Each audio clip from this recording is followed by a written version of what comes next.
Assalamualaikum dan selamat sejahtera. Hari ini kita masih lagi dalam modul 6 tingkatan 5 iaitu pengurusan landscape.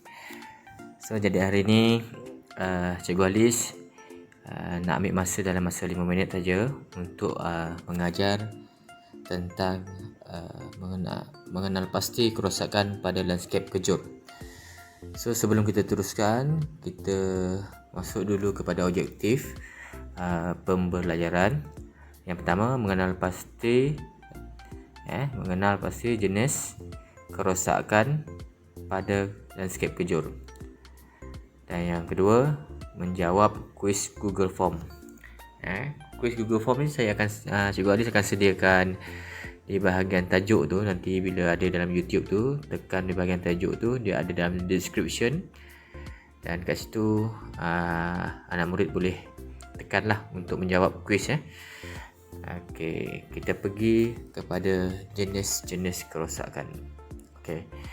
Sebenarnya jenis kerosakan dalam landscape kejur terdapat 6 jenis kerosakan pada landscape kejur. Yang pertama, faktor cuaca. Faktor cuaca. Contohnya warna cat pudar.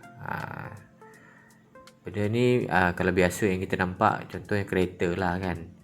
Kalau kehidupan biasa kereta, kita nampak kereta yang biasa berjemur kat panas tu, warna dia akan pudar kan. Macam tu juga elemen-elemen yang berada di dalam landscape kejur ni, seperti bangku, tempat duduk, meja. Bila dia kena panas, kena cuaca, hujan panas, warna dia akan pudar. Jadi kita dapat kena pasti itu telah berlaku kerosakan dalam landscape kejur tu lah. Itu faktor yang pertama dan juga jenis kerosakan yang pertama lah. Ini contoh dia. Kita tengok pada dinding tu dah pudar kan. Jadi ini antara kerosakan yang perlu kita selenggara lah. So yang kedua, kita masuk kepada serangan anai-anai. Ini salah satu lagi jenis kerosakan lah. Contohnya elemen binaan kayu reput. Biasa anak-anak ini dia suka makan suka makan kayu-kayu yang dah lama kan, ataupun kayu-kayu yang terbiar kan. Jadi dia akan menyebabkan reput. Kayu tu reput. Ini saya bagikan contoh. Contoh, siapa yang tak kenal anai boleh Google.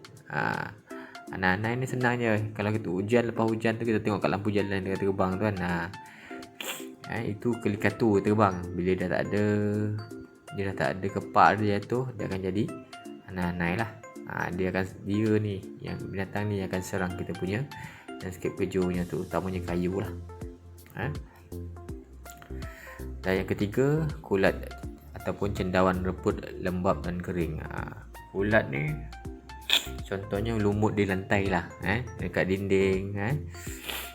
Dia tumbuh, dia membiak sebenarnya, dia hidupannya. Kulat ni dia boleh membiak, dia akan menyebabkan kita punya dinding tu rapuh lah, ataupun sisi-sisi tu rapuh ataupun kotor lah. Ni contoh. Kalau kita biar, semakin lama kita biar, semakin membiak lah, semakin kotor lah dinding tu. Dan sekali dia akan jadi reput lah, dinding tu terhakis. Ini contoh gambar yang saya berikan. Dan yang keempat, aktiviti vandalism.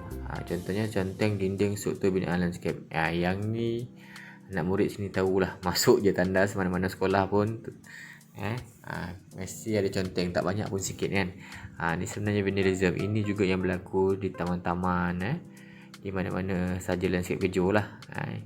So macam mana kita nak kena pasti? Kita kena pasti, kita tengok kalau dah berlaku contengan macam ni, maksudnya ini adalah jenis kerosakan lah. Ini jenis kerosakan, walaupun nampak macam ada sini, tapi ini kerosakan. So kita kena cat balik kan. So kita dah kena pasti ini adalah kerosakan yang keempat. Okey, yang seterusnya 5, faktor tempoh usia binaan. Contoh elemen binaan besi berkarat. Tempoh binaan maksudnya binaan tu dah lama. Dah lama. Jadi bila binaan lama ni, biasanya dia akan reput lah, berkarat kan.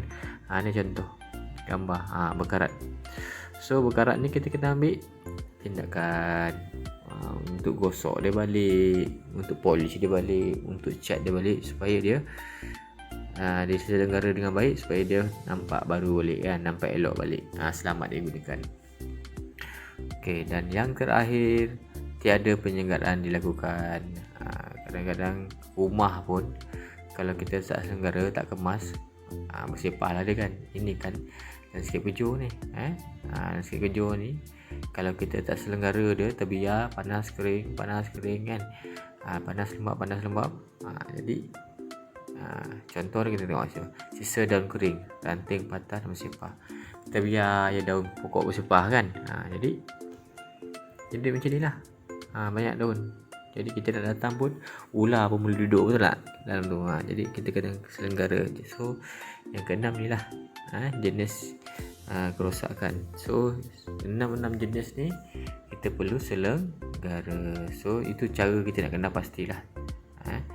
So ada berapa semuanya jenis kerosakan? Ada 6. Yang pertama, faktor cuaca. Yang kedua, serangan anak-anai. Yang ketiga, ulat ataupun cendawan lembap dan kering. Yang keempat, aktiviti vandalism. Yang kelima, faktor tempoh usia binaan. Dan yang keenam, tiada penyelenggaraan yang dilakukan. Jadi saya harap anak-anak murid boleh buat catatan dan juga nota. Kemudian boleh menjawab soalan kuis yang saya berikan di tajuk YouTube ni. Ada tekan di tajuk tu, ada description, dan boleh menjawab soalan Google Form yang saya sediakan. Saya rasa itu saja. Terima kasih. Assalamualaikum. Selamat mencuba. Terima kasih.